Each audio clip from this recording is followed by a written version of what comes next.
मीत है मीतों से प्यारा, मीत है तेरा सतगुरु प्यारा, मीत है मीतों से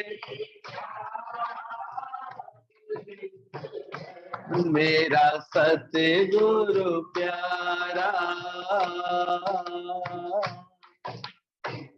आपे खेल के लाड़ी मोहन, आप ही जाल बे छावदा, आपे खेल के लाड़ी मोहन, आप ही जाल बे छावदा, आप ही खेल खेला वो तो छिप छिप करता, रीत है रीतों से प्यारा, रीत है मेरा सतगुरु प्यारा, मीत है मीतों से प्यारा, मीत है मेरा सतगुरु प्यारा।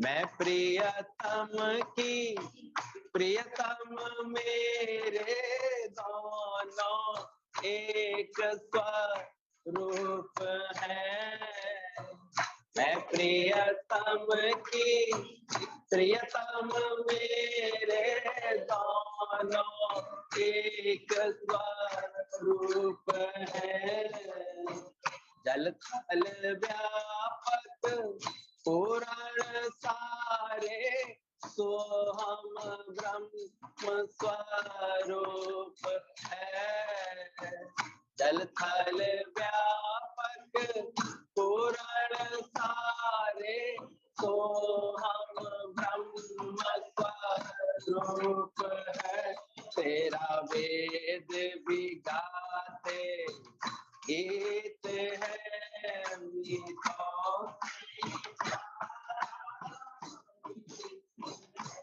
तेरा वेद भी गाते गीत है गीतों से प्यारा, गीत है तेरा सतगुरु प्यारा, गीत है मीतों से गीत है मेरा सतगुरु प्यारा, मीत है। ये तो एक अक्षर ज्ञान कराया जा रहा है हमको पहले, तब बोला जा रहा है A for apple, B for bat, फिर पीछे धीरे धीरे सब उसको समझ में आता है ना। इसलिए कोशिश करो एज इट इज एक्सेप्ट करो, गुरु के जो भाव हैं, जो वचन है, जो ऐसे, इसलिए वेदांत बोला गया, इसमें अपनी मन बुद्धि के दांत मत लगाओ, क्या रहा होगा कैसे रहा होगा ये मत सोचो, ये था बस, ऐसा था, गुरु ने ये कहा। इसलिए गुरु के वचनों में जो बिल्कुल यस यस करके उठाता रहता है, वो जल्दी अपना अंतर मन को साफ कर लेता है, ज्ञान समझ लेता है। अगर कर्म तुम्हारे शालीन नहीं होंगे तो शाहीन वाक तैयार कर लोगे। हर जगह शालीनता चाहिए, ग्रेसफुल, एक नीति पूर्वक, ऐसा लगे कि हाँ, अब जैसे कि बहू है, शालीनता से नहीं चलेगी तो दंडता दिखाई देगी उसके आचरण में। नेचुरल है, घर के बड़े हैं, उनके आगे तुमको विनम्रता से व्यवहार करना है, ऐसे जेस्चर दिखाने हैं कि हाँ तुम उनकी आज्ञा में चलते हो, प्रेम में चलते हो। लोगों के अंदर शालीनता नहीं होती, विनम्रता नहीं होती, भूल जाते हैं। इसलिए बहुत अधिक हम देखते हैं अपने जीवन में वो उलझन बना लेते हैं। हालांकि एडिकेट्स बोले आते हैं इंग्लिश में, शिष्टाचार बोले आते हैं, ये सब हमारे जीवन में शालीनता पैदा करते हैं। कैसे चले, कैसे बोले, खामाखा व्यर्थ में पिलाप कर रहे हैं, व्यर्थ में बोल रहे हैं, खामाखा। यहाँ तो गुरु कितनी शालीनता सिखाता है, व्यर्थ में किसी भी से भी तुमने बातचीत क्यों की। गुरु जी कहते थे हमेशा किसी से बात करो हमेशा एक शिष्टाचार समझ के करो, छोटा है बड़ा है कैसा है, कितनी बात करनी है, कैसे करनी है, ये सब सीखने में आता है। कैसे उठो, कैसे पहनो, कैसे चलो, वस्त्र भी तुम किस जगह कैसे पहने हो, इसका भी तुम्हें शालीनता होनी चाहिए। कितने लोगों को हम देखते हैं अकल नहीं होती, नए ड्रेसेस में दिन में घूमते रहते हैं। अरे भाई, दिन में कोई भी कभी भी आ सकता है तुम्हारे घर में। सुबह उठ करके अपने को प्रॉपर ड्रेस में रखो। कहाँ जाने की कैसी ड्रेसेस है। आजकल हम देखते हैं फैशन के नाम पर इतना भौंडापन हो गया है कि लोग जो है हंसी के पात्र बनते हैं। कभी कभी ऐसे वातावरण खराब करते हैं, इसको फैशन समझ बैठते हैं वो गलती से। तो यहाँ भी शालीनता भ्रष्ट होती है उनकी। खान पान में भी शालीनता होनी चाहिए। स्वस्थ आहार हो हमारा, हर समय अच्छे से हो, शिष्टाचार से हो। सिखाते थे पहले कि खाना भी खा रहे हो तो चम्मच प्लेट की आवाज नहीं आनी चाहिए तुम्हारे। कौर भी टूटे तो इस भाव से कि जैसे भगवान भोजन के रूप में आया है मेरे पास, तो सम्मान सहित हम उसको ग्रहण कर रहे हैं। कुछ कहते गिलास पानी भी पियो तो ऐसे लगे तुमको कि जल देवता तुम्हारे अंदर जा रहे हैं, उसको स्थान मिल रहा है। ऐसे कई विनम्रता के भाव जब आते हैं तो सब मिला करके शालीनता बनती है जीवन में। उठना बैठना चलना फिरना ये सब शालीन व्यवहार में आता है। कि चलना तुम्हारा कैसा है, ठप ठप करके तो नहीं है, तड़कबाजी में तो नहीं है, उछलंगता के साथ तो नहीं है, तुम्हारे चलते फिरते तुम्हें होश है, किसी से टकरा तो नहीं रहे। खामा का बावलेपन में पीछे हटे, अरे पीछे कोई आ रहा होगा, देख के हटो, समझ के चलो, मुड़ के चलो, झुक के चलो। ऊपर देख के चलोगे जरूर कहीं गड्ढे में पैर जाएगा, पैर में मोच आएगी। तो हर तरफ की सुजागी। कोई कोई हम देखते सत्संग में आते आते तो उसका पैर अटकेगा ही अटकेगा पायदान से, चटाई में उलझेगा ही उलझेगा। इधर तो देखो हम कभी कभी देखते कि सामने शीशे का दरवाजा देख ही नहीं पाते, टकराया। तो कहीं ना कहीं वो अपने एब्सेंट माइंड है। माइंड तो है लेकिन एब्सेंट है उनका, प्रेजेंट में नहीं है। इसलिए सत्संग हमको प्रैक्टिस कराता है, लिव इन प्रेजेंट। वर्तमान को जियो। तुमने वर्तमान क्यों बिगाड़ा, अपना खराब क्यों किया, उसमें जियो, उसमें रहो, अपने अंदर से समझो चीज की बात को, महिमा को समझो, क्या बोलना है क्या नहीं बोलना है। हमारे यहाँ कभी भी कोई व्यर्थ में ज्ञानी बनने की किसी को नहीं। ऐसे कहा जाता है कि ज्ञान कोई बोलने की चीज थोड़ी है, ज्ञान तो आचरण की चीज। कभी कभी हम अति उत्साह में व्यर्थ की बातें बोलने लगते हैं। हमने तो देखो ऐसे कर लिया, हमें तो ऐसे फर्क नहीं पड़ता, हमें क्यों सुना रहे हो किसी को, अंदर फर्क नहीं पड़े। कोई काऊ को नाहे प्रीतम जान ले मन माही, गुरु ने तो ये सिखाया। ये बात तुम्हारे मन में होनी चाहिए, कोई किसी का नहीं है। ये अपने घर वालों के सामने भाषण देने के लिए थोड़ी सिखाया जा रहा है कि उनके सामने तुम बोलो हम जान गए हैं, कोई किसी का नहीं है। तुम झगड़ा ही कर लोगे, तुम ऐसे बोलोगे। कौन से ज्ञान के वचन कहाँ तुम्हें बोलने हैं, कैसे बोलने हैं। ये सारी ट्रेनिंग, इसलिए गुरु का संग अधिक से अधिक आवश्यक होता है। क्योंकि ये ज्ञान कोई एक दो दिन सुनने मात्र से नहीं आ जाएगा। संग करते करते रहते रहते फिर एक सेवा अगर मिलती है किसी को जीवन में, तो उसका संग बढ़ जाता है। उसके अंदर प्रेम बढ़े, लगन बढ़े गुरु से, तो संग करने का शौक होगा, आने का शौक होगा, रहने का शौक होगा, बैठने का शौक होगा। तब ये छोटी छोटी चीजें उसके जीवन में ठीक होने लगती हैं अंदर से। या जो अपने पर कोई विशेष ध्यान दे, ऐसा किसी की परिस्थिति है नहीं नियमित, नहीं ऐसे ज्यादा समय दे सकता, अपने परिवार की जिम्मेदारी है, तो बड़े ध्यान से ज्ञान की बात सुने और उस पर आचरण करे। एक अंदर से अच्छे से कांटेक्ट रखता है जो गुरु से। कोई मन में किसी बात की उलझन आती तो बताती, तुरंत बताता है गुरु को। तो देखो उसको उसकी उस पर सावधानी मिल जाती है, कैसे बोलना है। वचन संभाल के बोलिए, वचन के हाथ ना पाओ। एक वचन औषधि करेगा, एक करेगा घाव। शब्द ही तो होते हैं, तुमने किस भावना से बोल दिए, वो कहाँ जाके क्या असर कर जाते हैं। धीरे धीरे जैसे जैसे तुम्हारे अंदर निमाड़ापन आएगा, तुम्हारे अंदर सर्व से प्रेम आएगा, तुम्हारे शब्दों की क्वालिटी बदलेगी, शब्दों का चयन बदल जाएगा। कौन सा शब्द चुना आपने। वो पहुंची घर में, पूछा बहू कहाँ है तुम्हारी, सो रही होगी महारानी। अब महारानी तो बोला, लेकिन बोलने का टोन कैसा था। उस महारानी शब्द कोई सम्मान से बोल रही थी महारानी, टॉइंट से बोल रही थी। तो देखो तुम्हारा शब्द उच्चारण का तरीका कैसा है, कोई बात बोली तो कैसे बोली है तुमने। और फिर सही बात तो यह है कि यहाँ आकर के अपना आचरण देखना है। पहले तो लंबी चौड़ी लिस्ट बना के रखते थे कि ये ऐसे हैं, ये ऐसे ऐसे। अभी अकल आ जाती है यहाँ बैठते बैठते, दुनिया ना बदले बदल जाए, तब मुझे मिलेगा परम आनंद। क्योंकि हम सब अपने परम आनंद जो हमारा सच्चिदानंद स्वरूप है उसको प्राप्त करने के लिए मनुष्य जन्म पाया है। तो वो अपने घर में जरूर आ जाए, खुद ही के बदले खुदा को। इसलिए बिसर गई सब तात पर आई। यहाँ पर सत्संग करते करते सुनते सुनते बिसरने लगती है। क्या बिसरने लगती है? तात पर आई। जो तात यानी जो हम तकलीफ लेते थे, देते थे, तपते थे दूसरों के कारण, दूसरों के व्यवहार से, स्वभाव से, तो वो तात पर आई हमारी बिसरने लगे, छूटने लगे। पर कब? जब से साध संगत मन भाई। जब से ये साध संगत मन को भाने लगती है तो ये पहचान है इसकी। बिसर गई सब तात पर आई। जो पर से हम जो तकलीफ तप रहे थे, तकलीफ आ रहे थे, वो छूटनी चाहिए, फिर हमारी छूट जाती है।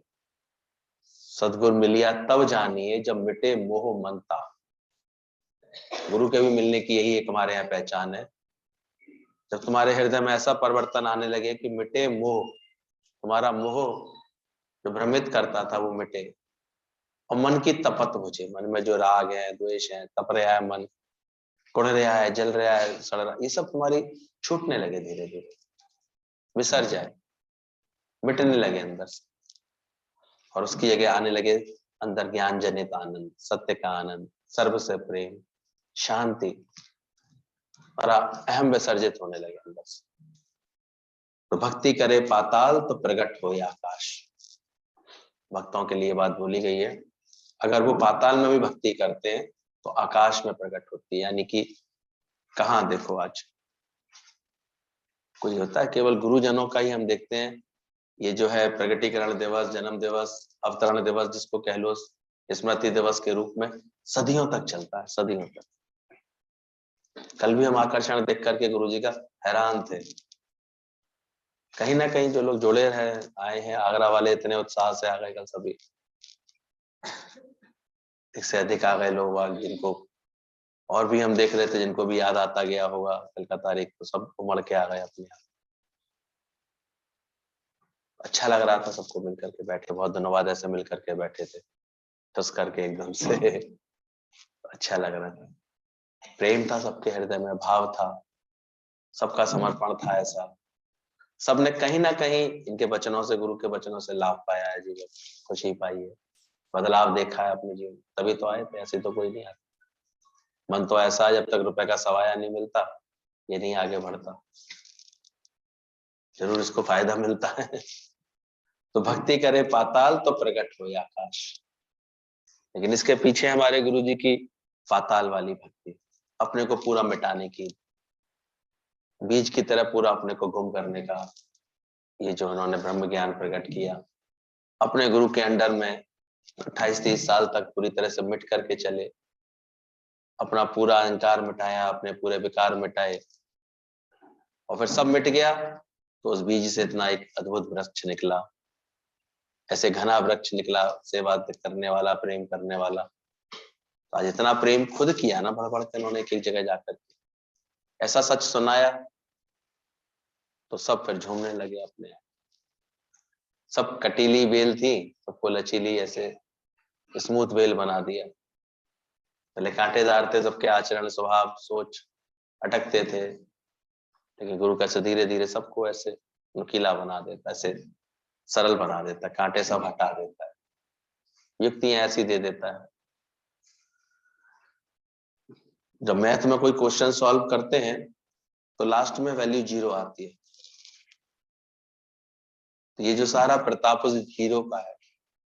विचार कोई करे अगर ठीक से, गुरु को ऑब्जर्व करे, देखे, तो वो 0 हुए तब आज ये हीरो है। ऐसे नहीं बनता कोई, मिटा दे अपनी हस्ती को तभी मस्ती में।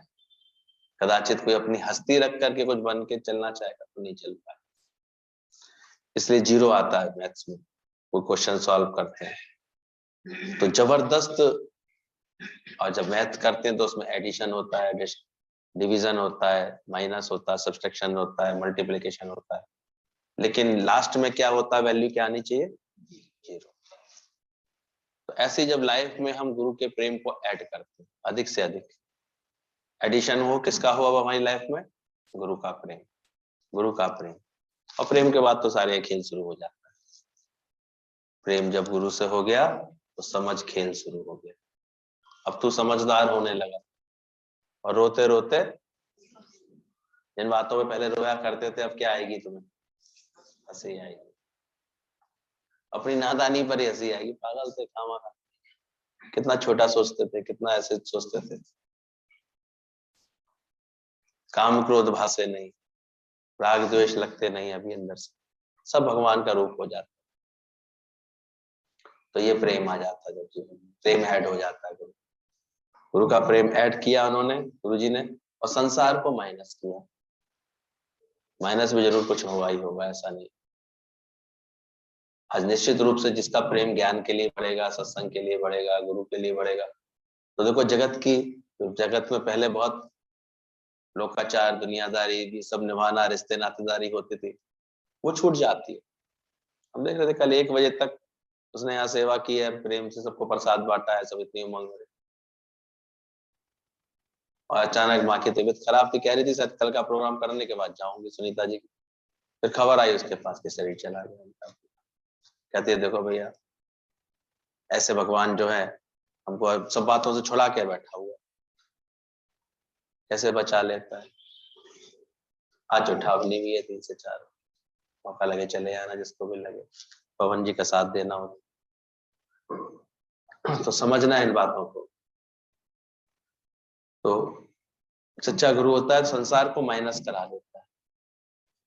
ऐसे नहीं, संसार से कहीं भगा देता नहीं है, और उसकी वैल्यू तुम्हारे अंदर से माइनस हो जाती है, 0 हो जाती है। पहले बड़ा अटकते थे दुनिया की लोकादेश में, व्यवहार में, कि क्या रूठ नहीं जाए, ऐसा नहीं कर जाए, ऐसे नहीं कर जाए, इसमें अटके रहते। धीरे धीरे वैल्यू छीण हो जाती है। अब इससे प्यार रहता है।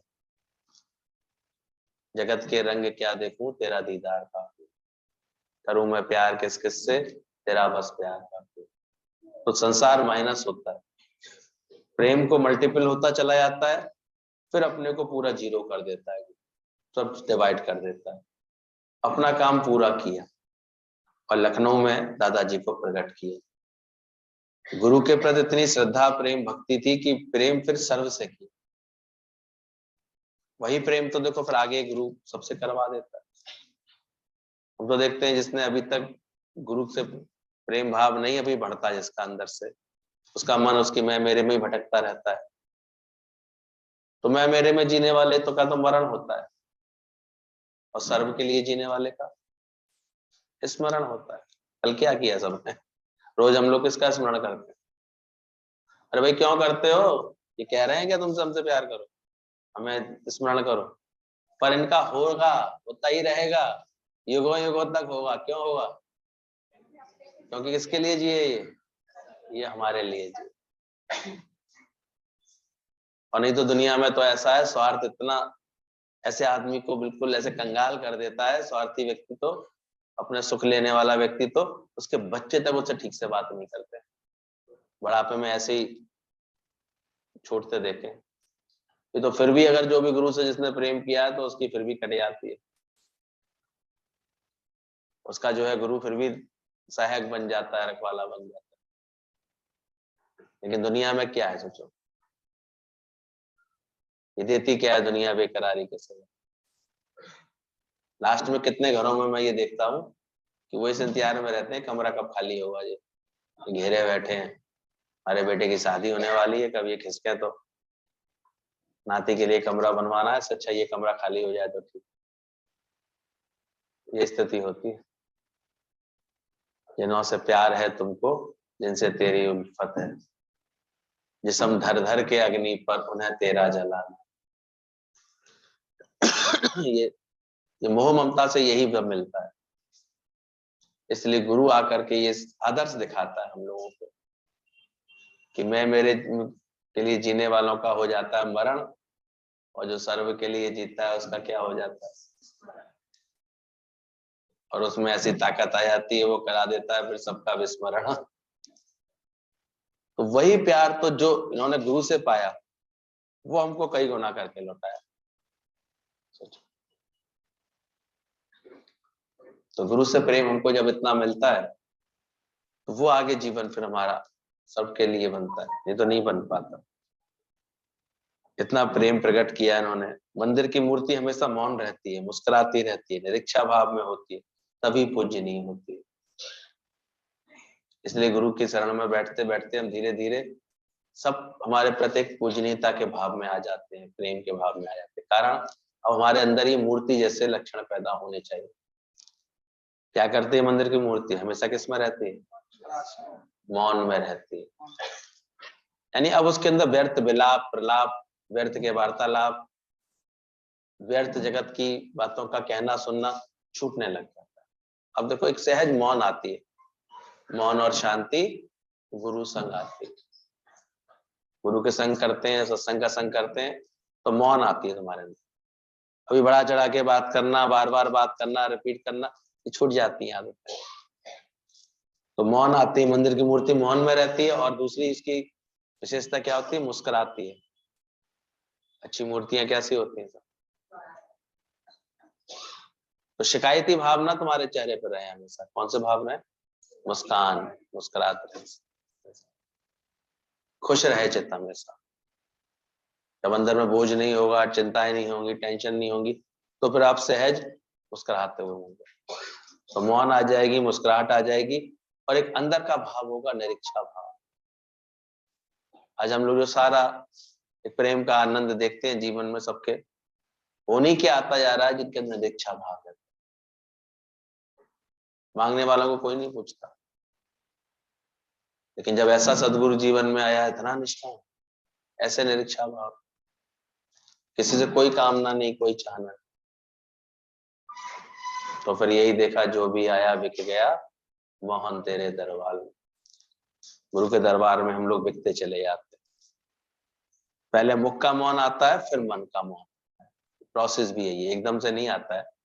पर इसलिए पहले गुरु के इशारे को समझ के पहले साइलेंट करो, मन को ऐसे रोको, मुख का बोलना कम करो, आवश्यकता हो उतना ही बोलो। स्टार्टिंग में पहले ये प्रैक्टिस करो, क्योंकि जब मुख मौन होता जाएगा तो फिर आप देखेंगे अब आपका मन भी धीरे धीरे शांत होता है। किसी किसी की बहुत बक बक बक बक करने की आदत रहती है हमेशा, तो हम देखते हैं फिर उसका मन भी फिर शांत नहीं रह पाता। तो सत्संग समझने के बाद मौन आता है उसके आचरण में, जीवन में मौन आता है। मौन के बाद वो सब ऐसे ठीक होता चला जाता। तो गुरु को भगवान कह दिया तो भी क्या, वो तो भगवान है ही, पर तुम भगवान हुए। ऐसा ब्रह्म ज्ञान कोई और सच्चे ब्रह्म ज्ञानी के सिवा कोई नहीं सुनाता। तो याद आता है, दिल्ली में थे हम लोग, तो किसी ने थोड़ा कहा, गुरु जी ऐसे कैसे मान लें, आप तो छूटते ही कह देते हो कि मान ना मान तू है भगवान। अरे हम भगवान कैसे हो सकते हैं। किसी को भी ऐसे उत्तर की अपेक्षा नहीं थी। गुरुजी ने बड़े प्यार से किया, अगर तू भगवान नहीं है ना तो हम भी भगवान नहीं। अब आया तो बहुत श्रद्धा से, तमा से भगवान, और गुरु में धीरे धीरे भाव आई जाता जो श्रद्धा वाले भगत होते हैं। बोले ऐसा कैसे गुरु जी, अरे आप तो हैं। बोले अगर हम है तो तू भी है। बोले बस तू भी दे अध्यास हटा, जी भाव बेटा आप, तुम अभी इसको महसूस नहीं कर पा रहे हो, बस यही है। हमने जाना है, तुमने नहीं जाना। एक जागा हुआ व्यक्ति, एक सोया हुआ व्यक्ति। तो ऐसे सबको सबको भगवान की नजर से जानना, जनवाना, रखना सबके प्रति, इस गुरु के सिवाय कोई नहीं। तब कहते हैं गुरु को तो भगवान कह दिया तो क्या, कहते तो तुम भगवान हुए। जब तक तुम भगवान नहीं हुए तब तक गुरु को भी तुम ऐसे ही भगवान कह रहे हो। फिर खोल के अर्थ बताते थे, भगवान माने भग्न हो जाएं जिसके सारे बाण, जो अपने समस्त विकार जीत ले, जो अंदर से ये प्रकृति को पहचान ले, भा से भूमि, गा से गगन, वा से वायु, आ से अनिल, ना से नीर, ये 5 तत्व पंच भौतिक तत्वों से ये सारी सृष्टि बनी हुई है, तो सब क्या है? भगवान का ही तो वास है। तो सुंदर सुंदर अर्थ समझा देते थे गुरुजी, बात समझ में आ जाती थी। तो फिर जीवन में एक साधना आ जाती है। साधना माना सारा ध्यान ना मैं देह नहीं हूं, इस भावना। साधना एक एक ज्ञान में जो प्रयोग में आते हैं शब्द सत्संग में, उनके अर्थ जो गुरु जी ने खोल खोल के समझाए।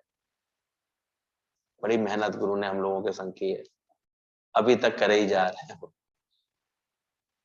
साधना से, साधनों से नहीं मिलता भगवान, किससे मिलता है? साधना से मिलता है। भवनों से नहीं मिलता, भावना से मिलता। तो साधना, साधना सतगुरु की ना करी तो कैसे मिलेंगे तुझे हरि? एक साधना में लगा देता है। और साधना कौन सी दी है गुरु ने हमको? सुबह सवेरे उठ के कौन सा काम करना है? ध्यान। ये ध्यान रहे तो मैं साधना माने कि मैं ध्येय नहीं हूं। बारंबार इसका अभ्यास। और जब मैं देह नहीं हूं तो दिन भर कुछ भी करने के बाद तुम्हें लगेगा मैंने कुछ किया? तुम्हें कर्ता भाव आएगा? कर्ता भाव नहीं होगा तो थकान आएगी। मैं जब देह नहीं हूं तो किसी के आचरण से, किसी के व्यवहार से, किसी की बोलचाल से तुम व्यथित होगे, तुमको दुख सुख लगना चाहिए। तो ऐसा ध्यान देता है। दुनिया में लोग ध्यान के नाम पर किसी इष्ट का ध्यान, किसी गुरु गोसाई का ध्यान, ये ध्यान बता देते हैं। किसी ज्योति पे ध्यान लगाओ, किसी बिंदु पे ध्यान लगाओ, ब्रह्मा कुमारी जहाँ बिंदु पे ध्यान लगवा देते हैं। और गुरु ने कहा ध्यान दो सिर्फ इसी बात पर। ध्यान है कि तू कौन, तू कौन, कहां से आया है, क्यों श्वास की पूंजी आया। तो ये ध्यान गुरु देता है। तब हमारा अभिमान धीरे धीरे छूटता है सारा, कि मैं हूं कौन। ये देह तो मैंने प्रेम के लिए धारण की हुई है, कर्मों का हिसाब किताब पूरा करने के लिए धारण की हुई है। प्रेम से करूंगा तो जल्दी हो जाएंगे। इसलिए जो कर्मों का हिसाब किताब प्रेम से पूरा नहीं करते ना, झगड़े बना लेते हैं, खुद ही कष्ट पाते रहते। तुम्हारा झगड़ा तुमको ही तो सताता रहता। दूसरा तो सुनना भी नहीं चाहता, तुम कितना भी सुना लोगे, कितनी देर सुनेगा? एक बार सुन लेगा, दोबारा क्या, बहन जी बस करो, बस पता है मुझे, कौन सुनना चाहेगा? इसलिए पहले अपने अंदर सब बातों के लिए प्रेम रखो। कूड़ा भी किसी को क्या दिखाते रहते हो, अपनी कमजोरियां क्यों दिखाते रहते? समझदार व्यक्ति तो कूड़े को तो कब ऐसे कागज में बांध करके, उसे बांध करके पन्नी में डाल के चुपचाप डालाता है, हाथ पीछे करके डालाता है। कूड़े को क्या दिखाना? अच्छी कोई बात हो तो बताओ, जीवन में चार किसी से प्यार मिला हो तो बताओ, इसने मेरे संग ऐसा किया, इसने मेरे संग ऐसा किया। सिर्फ को दिखाते रहोगे, कौन सुनना चाहे? उल्टा तो लोग तुमसे घिन करके दूर हो जाए। तो ये हमारी तो गलती होती है, क्यों हम ऐसी चर्चाएं करें? तो साधना माने हमेशा ये ध्यान रखो कि मैं देह नहीं हूं, मैं आत्मा हूं। अपने आप से एकांत बैठने की कोशिश करो, किसी में मन ना अटके, ना अटक, नाटक लगे सब। अभ्यास का विषय है, इसलिए ध्यान कोई एक दिन में सिद्ध होने वाली चीज नहीं है, लगातार अभ्यास। और गुरु तो हमारे लिए इस अभ्यास के लिए रोज बैठता ही है, बस हम ही अपनी देरी में होते हैं। हम ही कभी कभी पूरा ध्यान नहीं दे रहे होते, वो तो रोज, कब से हम तो देखते हैं कि जब से मिले हमको 89 से, तब से लेके अब तक ये अभ्यास करा ही रहे हैं, करा ही। छोड़ता है क्या गुरु? हमारे सर पर अपना हाथ रखे रखना, कोई आके कहता है, गुरु जी कहते तू अपना सर मत हटा के ले आना, हमारा हाथ तो वहीं रहता, तेरा ही सर गायब हो जाता है। ये फिजूल की बात है, तुम हमसे क्यों करते हो? खुद देखो अपना, तुम्हारा आचरण कैसा है, तुम्हारी लगन कैसी है, तुम्हारा प्रेम कैसा है। फिर माया में अटकोगी, जाओगी, इच्छा करोगी तो फिर भटक जाओ।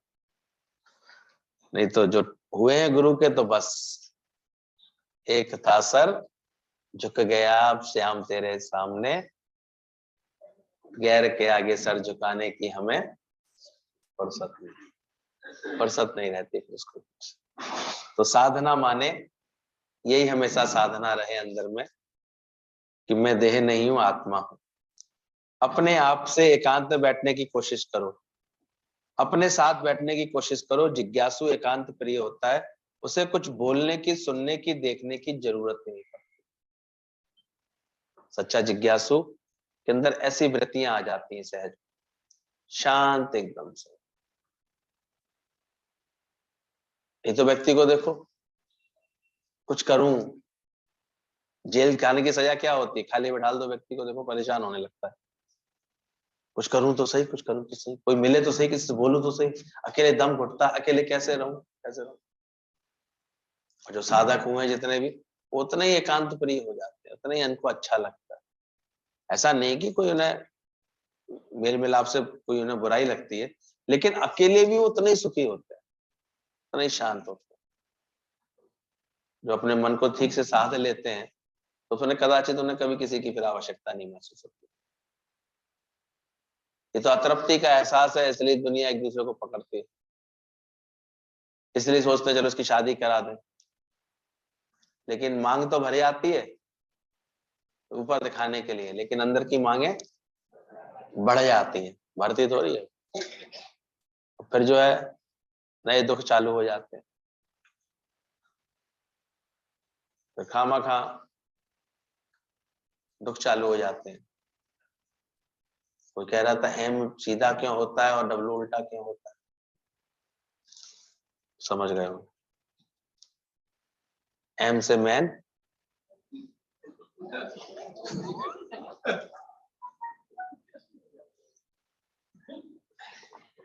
नहीं आई समझ बात?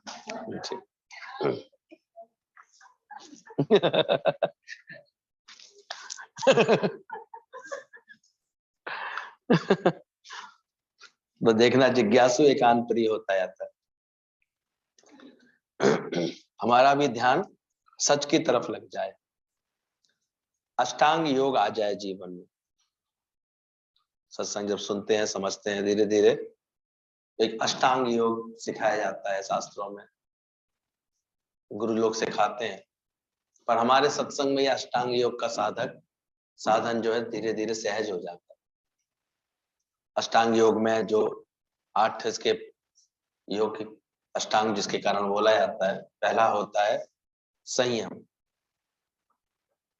तो सत्संग की समझ हमको संयम देती जाती है। ये संयम आ जाए, हम देखते हैं धीरे धीरे कोई यहाँ आता है तो पहले थोड़े दिन तो ऐसे बैठा रहता है, फिर उसको धीरे धीरे आती है लगन कि हम लिखे हैं ज्ञान को, सुन रहे हैं। क्योंकि सुनने के बाद तो यहाँ से सुनोगे, यहाँ से निकल जाएगा, अंदर कुछ नहीं जाता। बहुत सुनों तक तो ये क्रिया चलती रहती है, क्योंकि इतना भवंडर मचा के बैठे हो माइंड के अंदर, दिल भी लग जाए किसी का तो बड़ा मुश्किल से लगता है। जब एकाग्रचित होकर बैठते हैं, इसलिए शुरू के बच्चों की पेंसिल कॉपी जरूर मंगाते हैं, पेंसिल कॉपी लेके बैठो, डायरी पेन लेके बैठो, क्योंकि जो सुन रहे हो उस पर चाहे 10% 15% लिख करके जब ले जाओगे, वो तुम्हारा बनेगा ज्ञान। क्योंकि हमको पक्की तरह पता है, यहाँ घुसता नहीं कुछ दिमाग में आसानी से। भगवान ने दोनों कान ऐसी सीध में लगा दिए कि इधर से गए शब्द, इधर से बाहर निकले ऐसे। इसलिए कीमत कितनी रह जाती है? 10 रुपए की 10 रुपए रह जाती। थोड़ी सी कीमत बढ़ी, 100 रुपए की कौन सी गुड़िया की हुई, इधर से गए और कहां से निकले? मुख से निकले, उसकी कीमत 100 रह जाती है। बहुत से लोग शुरू में ये देखते हैं, ज्ञान सुनते हैं फिर मुख से बोलना भी शुरू करते हैं, तो थोड़ी उनकी कीमत बढ़ी। चलो अब कहीं करेंगे तो वो ज्ञान की बात करेंगे तो मुख से निकलता है ज्ञान। लेकिन 1000 रुपए की गुड़िया कौन सी बनी? जिसके कान से ज्ञान गया और कहाँ चला गया? पेट में चला गया, वो आचरण के रूप में निकला। अच्छा लगता था ये बात, हमेशा दादाजी बताते हैं, तीनों एक सी दिखने वाली गुड़िया, लेकिन तीनों की कीमत में इतना अंतर कैसे हो? एक की कीमत 10 रुपए, एक की कीमत 100 रुपए, एक की कीमत 1000 रुपए, और बिल्कुल बाहर से एक सी दिख रही थी तीनों गुड़िया। तो गुरु ने इसकी पकड़ बताई कि इसके कान में तीली डालो, तो एक के कान में डाली गई तो दूसरे कान से बाहर निकले, एक के कान में डाली गई तो मुख से बाहर निकली वो तीली, तीसरे के कान में डाली तो वो पेट में चली गई। बोले इन तीनों में सिर्फ एक ही भेद है, बाकी कोई भेद नहीं, बाकी तीनों गुड़ियां बिल्कुल एक सी।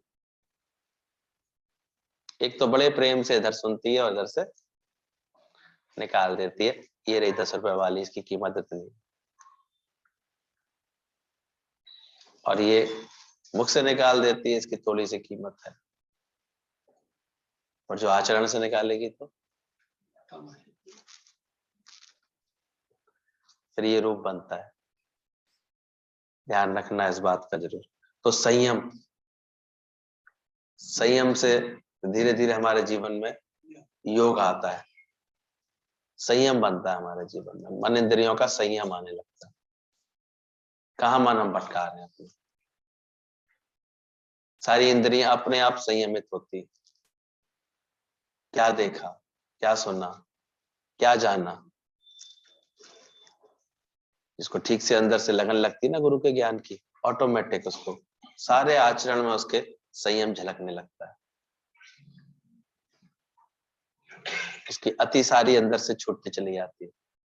हर चीज संतुलन में, संयम से उसके जीवन में दिखाई देगी, समय से दिखाई देगी, नियमित होगा उसका जीवन बहुत अंदर से। तो संयम के बाद फिर नियम। ये सारी इंद्रियां संयम। कछुए की क्यों पूजा की जाती है? खास मंदिरों के बाहर आप कछुआ आकृति बना देते हैं, संयम का प्रतीक होता है। आप देखो उसके हाथ पैर तभी निकलते हैं जब कहीं चलना होता है उसे, मुख तभी निकलता है जब कुछ खाना होता है, वैसे वो अक्सर मुख को अपने अंदर। तो संयम की निशानी, चीज तुम्हारे कंट्रोल में रहे हर बार, आउट ऑफ कंट्रोल नहीं। हम पूछते हैं किसी को, तुम दुखी रहना चाहते हो? बोले नहीं। बोले फिर अभी तक तुम्हारा मन तुम्हारे बस में नहीं, तुम ऐसे ख्याल क्यों कर रही हो? समझ में आया था अभी संयम नहीं है इसके पास। ऐसे शब्द बोलना चाह रही थी क्या? बोले नहीं, बोलना तो नहीं चाह रही, पर निकले क्यों? क्योंकि वाणी का संयम नहीं था। यहाँ जाना चाह रही थी क्या? बोले नहीं, जाना तो नहीं चाह रहे थे, बस किसी ने कहा और चल दिए, इसका मतलब अभी अपने ऊपर संयम। सत्संग धीरे धीरे एक संयम सिखाता है। तो अष्टांग योग का हमारे जीवन में आचरण आता है, संयम आता है पहले, संयम के बाद फिर नियमित आता है जीवन। सत्संग का नियम का अभ्यास आपको एक नियम में बांध देता है, हर चीज बहुत सेट होती है उसके बाद, नेम शुरू हो जाता है, नेम से रहना। तीसरा बोला आसन आता है। इसका अर्थ गुरुजी कहते थे, आसन कौन सा लगाओ, वो तो यौगिक क्रिया है, भले सीख लो, अपने शरीर को तुम्हें स्वस्थ करती है, लेकिन आसन है किसी में आस ना होना। आस ना, आसन कौन सा लगाओ?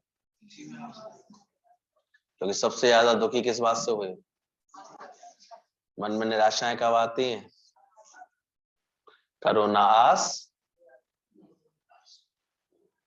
तो क्यों, किसने कहा आस रखो किसी से? उन्हें ऐसा नहीं सोचना चाहिए था, माँ को ऐसा नहीं सोचना चाहिए, भाइयों को ऐसा नहीं सोचना चाहिए, इस पर ऐसा नहीं करना।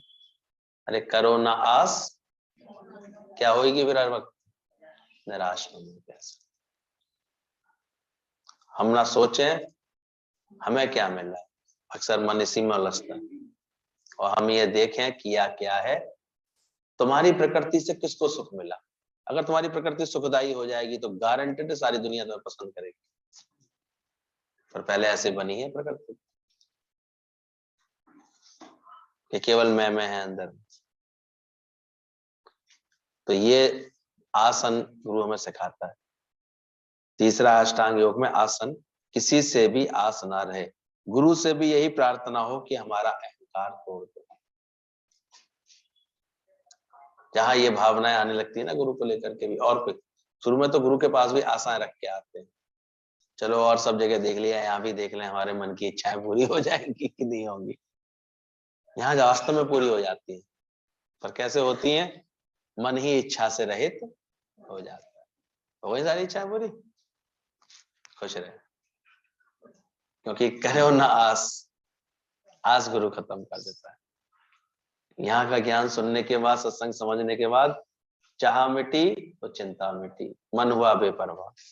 जिस जीव को चाह नहीं सो जग शहंशाह। तो ये आस छूटती है हमारी, समझ आती है अंदर से। तो गुरु से यही प्रार्थना करो कि हमारा अहंकार तोड़ दो। अहंकार तो एक दिन मिटेगा ही, उसे गुरु से ही मिटवा लो। देखो गुरु से जो नहीं मिटवाते ना, वो दुनिया वाले उनके अहंकार को तोड़ते हैं, फिर वहां बड़ी चोट लगती है। हम तो देखते हैं बहुत लोगों को उलझनों में देखते हैं, परेशानी में देखते हैं, फिर किसी की इच्छा रखते हैं, फिर किसी में आस लगा देते हैं, फिर निराशा लगती है। फिर जब किसी में कुछ बात आ जाती है, फिर अपने को कहीं बड़ा मानते हैं। तो वहीं से देखो, जिन बच्चों को पैदा किया होता है, हम सोचते हैं हमारी बात मानेंगे, तो कुछ ही सालों बाद देख लो उनकी आदतें कैसी होती है, स्वभाव कैसे निकल के आते हैं। फिर क्या टूटता है तुम्हारा? और वो समझदार होते हैं, अपने अहंकार की चटनी क्या बनवा लेते हैं, रोज बैठ के सत्संग में ही बनवा लेते हैं। नहीं समझे? क्या बनवा लेते हैं? तो फिर जो है हमारा भोजन अपने आप स्वादिष्ट हो जाता है। तो गुरु से आकर के ये प्रार्थना भले ही करो कि मेरे अहम को विसर्जित कर दो, मेरे अहंकार को मिटा दो, तो वो मिटा देता है। वो मिटाता है क्योंकि उसको तुम्हारे अहंकार को ओंकार में बदल देता है। दुनिया मिटाती है तुम्हारा अहंकार, तो तुम्हारे अंदर विकृति आती है। गुरु मिटाएगा तुम्हारा अहंकार, तो संस्कृति आएगी तुम्हारे जीवन, क्योंकि वो तुमको फिर ओंकार में टिका रहा है। अहंकार क्यों बना तुम्हारे जीवन में? ओंकार से अलग हो गए, ईश्वर से अपने को अलग मान लिया, इसका अहंकार मान लिया तुमने। इसी को जीव भाव कहते हैं। तो जब जीव भाव गुरु मिटाता है, तो मिटते मिटते फिर हमारा ओंकार में वृत्ति आ जाती है, सत्य में वृत्ति आ जाती है। यहाँ पर एक तरफ बीज का मिटना दिखाई देगा, ऐसा लगता है गुरु के आगे ये लोग बहुत झुक रहे हैं, नम्रता करते हैं, तो भाई बड़े डिसिप्लिन में, बड़ी आज्ञा में चलना पड़ता है। लेकिन ये दिखता है बाहर से, लेकिन अंदर ही अंदर प्रेम का, सच्चिदानंद स्वरूप का ऐसा एक वृक्ष निकलता है, आनंद भरता है अंदर, जीवन गढ़ता है। जो जीवन पहले हम लाचारी और बेकारी सा बिता रहे होते ना, ऐसा लगता है मेरे जीवन की कोई अब से बखत हो गई, समझ में आ गया मानुष जन्म क्यों मिला हुआ, ये जीवन क्यों मिला है हमको।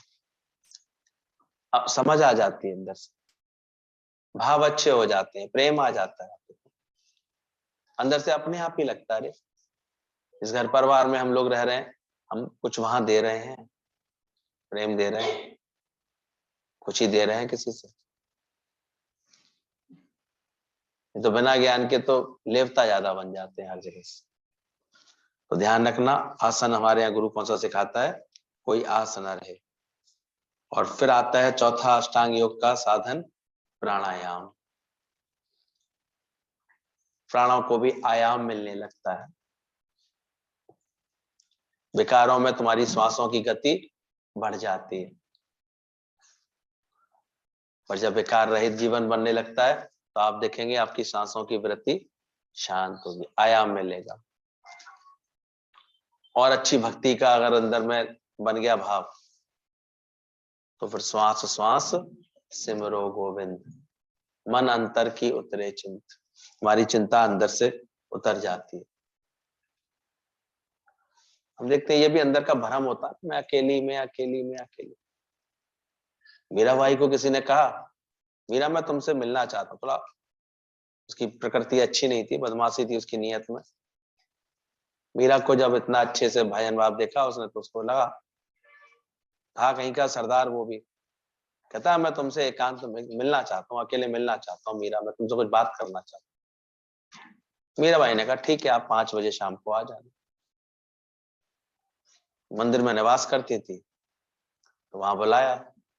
अब वहां जब 5 बजे आया, तो बहुत सारी भीड़ बैठी हुई थी, बहुत सारे श्रद्धालु बैठे हुए थे, भजन का सत्संग चल रहा था।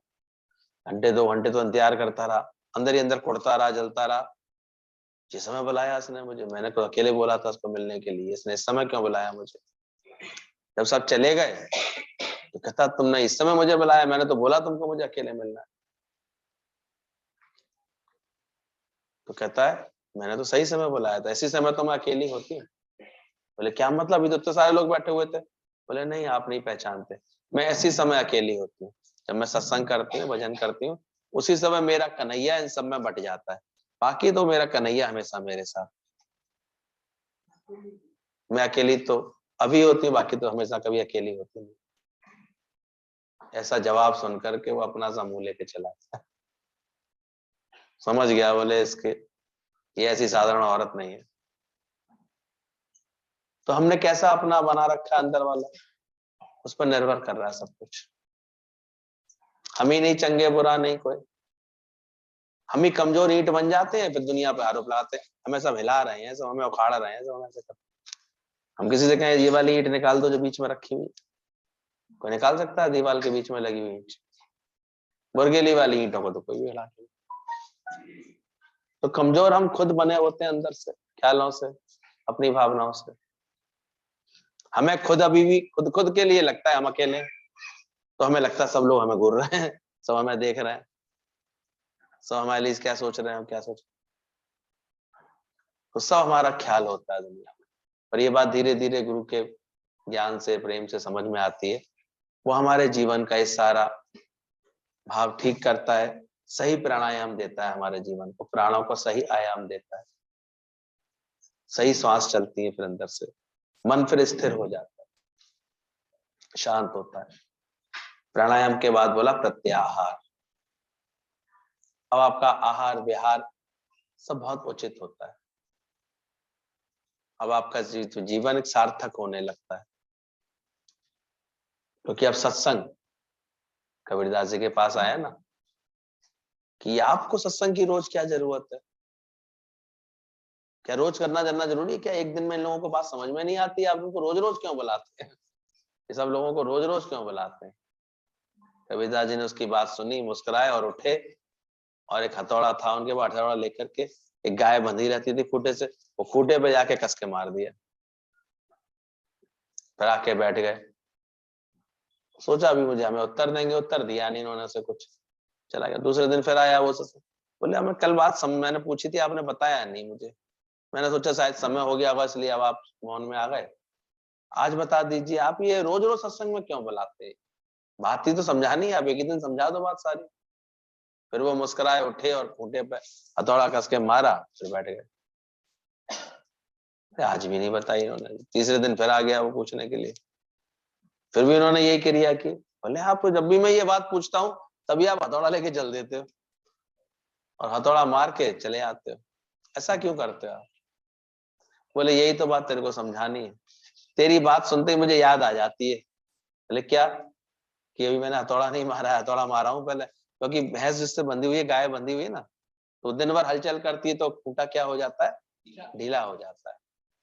तो ये सत्संग भाई, ये रोज का सत्संग हथौड़ा है, ये कस के पड़े आता है तो मन क्या हो जाता है। जो रोज सत्संग करते हैं उनसे पूछ लो, जो नहीं करते उनसे पूछ लो। मन स्थिर किसका अधिक रहता है, किसका स्थिर हो पाता है? रोज सत्संग। अब कैसे करना है, कैसी युक्ति से करना है, कैसे जुड़न रखनी है, ये तुम्हारा अपना पुरुषार्थ होता है। लगन होगी तो भगवान ऐसा करेगा। तो हमेशा देखना, ये समझ आ जाती है, प्राणायाम प्रत्याहार, ये पांचवी साधना, हमारा अष्टांग योग पूरा होता है। फिर तीन आती हैं लास्ट की बातें जो हमारी वृत्ति को ठीक करती हैं, ध्यान, धारणा, समाधि। इनके भी अर्थ गुरुजी बताया करते थे। ध्यान हो हमेशा परमात्मा का, तेरा ही सुमरन हो। ध्यान से कोई भी कार्य किसी से कहना पड़ता है ना, तो क्या बोलते हैं, ध्यान से। कैसे करो? खाना बनाना ध्यान से। अब खाना तो बनाया तुमने, तुम्हें यही ध्यान नहीं कि नमक डाला था कि नहीं डाला, सब्जी का तो फिर सत्यानाश सा हो जाएगा, डबल डल गया तो बेकार, नहीं डाला तो बेकार। तो ध्यान किधर है भाई तेरा? बैठा है यहाँ पर, ध्यान किधर है? तो सब कुछ ध्यान। इसलिए ध्यान शब्द अपने आप में इतना विविधता लिए हुए, बच्चे को भी कहता है ध्यान से करो, बड़ों से भी बोलो ध्यान से चलो, बुढ़ापे भी कहते हैं ध्यान है, किसी का ध्यान कर लिया करो अम्मा, ऐसे करते। तो ध्यान, ध्यान कैसा है तुम्हारा? ध्यान किधर है? पलट तेरा ध्यान किधर है? तो एक ऐसे बोल रहा था, तो लड़की को लगा ये कैसा बदमाश बैठा हुआ, ये ऐसे बोल रहा है पलट तेरा ध्यान किधर है। और वो अपने अंदर से अपने मन को पलटा रहा था भगवान की तरफ ध्यान था। थोड़ा जगत में चला जाता था, कहता पलट, तेरा ध्यान किधर है, किधर लगाओ ध्यान। तो देखना तुम्हारा ध्यान ठीक हुआ। शुरू शुरू में तो हमारा मन ऐसे ही होता है, फदकता है, थोड़ी देर फिर जगत में, फिर पलट, फिर चला जाता है, फिर पलट, किधर जा रहा है, फिर पलटो से, फिर पलटो, नारद मुनि की तरफ फिर से नारायण नारायण कराओ। फिर करते करते सत्संग में जब हम इतनी सेवा में लग जाते हैं, इतनी लगन में लग जाते हैं, तो अपने आप फिर सारे समय ध्यान किस में रहता है, सत्संग में ही रहता है, ईश्वर में ही लग जाता है। तो ये अष्टांग योग का ध्यान भी हमें सत्संग में आते आते सहज में हमें मिल जाता है। अब सारे समय इसको बहुत अच्छा अपना जीवन बनाना होता है, तो सारे समय वो ज्ञान की बातों में ही ध्यान रखता है, हर वक्त अपने आचरण को देखता है, बनाता रहता है, ध्यान हो जाता है उसके अंदर, धारणाएं उसकी सारी ठीक हो जाती है। धारण किसने किया ये जगत, तो धारणा समझ आ जाती है, ये सारा जगत धारण ही मेरे परमात्मा ने किया हुआ है, तो मैं किससे राग करूं, किससे द्वेष करूं, कोई बुरा नहीं है। तो सारी धारणाएं हमारी जो बना बना के बैठते थे दुनिया में हर एक के लिए, सब ध्वस्त करा देता है, और संसार को धारण करने वाले पे ध्यान चलाया, अपने आप समझ में आ जाती है किसने धारण किया जाए। तो धारणाएं तो हमारी जीवन में है जो हमें गलत करती है, अनजाने में मन एक लर्निंग प्रोसेस के द्वारा धारणाएं बनाता रहता है, इसके लिए धारणा, इसके लिए धारणा, इसके लिए धारणा। ज्ञानी की सही धारणा हो जाती है, उसकी निगाह चली जाती है धारणा किसने किया। इसलिए देखो आप, हम देखते हैं इस्कॉन वाले इतने फॉरेनर्स आते हैं, वो अपनी अपीयरेंस ऐसी बना लेते हैं कि आपको उनको देखते ही किसका ध्यान आएगा, कृष्ण का ध्यान आएगा। कितने कृष्ण के भगत रहते होते अपने साथ एक छोटे से लल्ला को लेके चलते। अब कोई उनके उनके लिए कोई ऐसे गलत भाव से नहीं देख पाता, क्योंकि उनके हाथ में क्या है, ध्यान किस में जाएगा, कृष्ण में चला जाएगा, ध्यान पर चला जाएगा। यहाँ भी जो गुरु के सत्संगी सच्चे होते हैं ना, बोलिए, उनकी हर वक्त उनकी एक्टिविटीज, उनकी ध्यान, उनकी चेष्टाएं ऐसी रहती ना कि उनके आचरण से ऐसा ज्ञान भरा कुछ ना कुछ प्रकट होता रहेगा, तो कभी भी कोई उनको कमजोर नहीं देख सकता, खराब नहीं देख सकता। वो इतने ज्ञान में डूबे मिलेंगे हमेशा इतने। और नॉलेज इज पावर, ज्ञान तो हमेशा एक शक्ति का रूप होता है, शक्तिशाली दिखाता है आपको। याद कर रहे थे जब वो आते थे गुरुजी, तो ऐसा, कपड़े भले ही साधारण होते थे पहले उनके पास, सिंपल सी साड़ी में, लेकिन चाल ऐसी होती थी कि दूर से ही लगता था कि जैसे कोई, जब वो सत्संग में प्रवेश करते थे, कभी आते थे, ऐसे इतना रौब रहता था, ऐसे अलग ही नूरानी, ऐसी आत्मज्ञान की ऐसी खुनकी होती थी उनकी जी, ऐसा अंदर से सदा हुआ रहता था। और कुछ ब्रह्मज्ञानी की प्रकृति ऐसी आती, प्रकट होते ही पूरे वातावरण में ऐसा लगता प्रकाश सा फैल गया, आनंद ही आनंद, खुशी खुशी फैल जाती। कहते तो देखो हम भी तो, तुम स्त्रियों ने अपनी दुर्दशा कराई है, हमें तो लगता है सबके उद्धार के लिए तो आए थे, और काय के लिए। स्त्री चोले में ऐसे ताकतवर तो हुआ जाता है, एक जेंट्स नहीं था इनके घर में, ये दिमाग में हम ये ठुसा के बैठते हैं, कोई तो हो हमें सहारे के लिए, पागल हो रहे हैं, किसी की जरूरत नहीं पड़ते थे, अकेले एकदम से, बस गुरु का ज्ञान ही इतना ताकत देके बैठता, इतनी समझ रख के बैठता, किसके सहारे की जरूरत पड़ती। तो ध्यान रखना, अपनी धारणा ठीक करो, सारी धारणाएं खत्म हो जाती हैं, सत्य को पूरी तरह धारण किया तब ये वृत्ति बनती है। और अंतिम में 8वां आती है अष्टांग योग में, समाधि। और समाधि किसकी लगेगी, तो क्या करेगा, सारी उपाधियों से मुक्त हो जाएगा। ये उपाधियां धारण करते रहते हैं, बड़े खुश होते रहते हैं, अब तो मैं दादी बन गई, अब तो मैं पत्नी बन गई, किसी की माँ बन गई। ये उपाधियों से मुक्त हो जाओ, तो तुम्हारी समाधि ज्ञान में आकर के ठीक से लगने लगे, ये तो नहीं लगती है। उपाधि भेद में ही पड़े रहते हैं, कुछ ना कुछ बनना बनाना पड़ता रहता है। गुरु जी सारे अंदर के लेवल हटवाते थे, बोले तुम्हारे अंदर में जो इतना आत्म प्रकाश है, ज्ञान का प्रकाश है, भगवान है, वो दिख इसलिए नहीं रहा है क्योंकि ऊपर से तुमने क्या लगा लिए, बोतल के ऊपर इतने लेवल लग गए, जो आए वो लेवल लगा दे, जो आए वो लेवल लगा दे। उस बोतल के अंदर क्या भरा था ये दिखे ही नहीं। देख एक करके लेवल छुड़ाए, तब समझ में आया बोतल में है क्या। तो जब से पैदा हुए सबके लेवल लगाए, इतनी नानी है अब इसकी देवती कहलाएगी, तो इतनी मामा है तो इसकी भांजी है, तो इसकी मौसा है, इतने लेवल लगा लेते हैं, इतने लेवल कि अंदर तो परमात्मा, ये तो पूरा भुला ही देते हैं, भुलवा देता है। फिर गुरु आता है जब जीवन में, तो वो कहता है इधर आओ, प्रेम के पानी में डालो बोतल को, पहले गर्म पानी में डाल के इसके पुराने लेवल हटाओ, ना मैं तनी रहा ना मैं मनी रहा, सारे लेवल जब हटते हैं तब गुरु की बात समझ में आती है, मैं ब्रह्म स्वरूप हूँ, मैं आनंद स्वरूप हूँ, नहीं तो कोई समझा ही नहीं पाता। इतनी जबरदस्त धारणाएं होती है, तभी देखो कितने छटाक भर लोग बैठे होते हैं ज्ञान के लिए, बाकी दुनिया में लेवल लगा लगाए घूम रहे हैं सब लोग डंडाले लेकर के। जाना बहुत जरूरी है, मौसी की शादी है, मामा की शादी है? लेवल लगा नहीं कि मन में एकदम से लगता है कि चलो, ये तो जब लेवल हट जाते हैं, फिर भले ही प्रेम में ऐसा नहीं, आना जाना ज्ञानी नहीं करता है, उसको प्रेम लेके जाता है। आज हम लोगों को देखते हैं कि किसी के यहाँ कुछ होता है, अगर उसका प्रेम है, जबरदस्त लगन है, तो वो सबसे पहले किसको याद करता है? सत्संग होना चाहिए। कल भी अचानक किसी के पास गए, भले शादी का भी कार्ड था उसका और सब बातों का भी कार्ड था, लेकिन उसके सर कार्ड भी दे रही थी, एक ही बात कह रही थी, भैया जब सत्संग होगा तब आपको बुलाएं। उन्होंने कहा देखो पहुंचेंगे भी तभी जब सत्संग होगा, तो कैसे जा सकते हैं, तो जरूरत ही नहीं रहती है। और सत्संग में कितना सही सुख भी मिल जाता है, सही समझ भी मिल जाती है।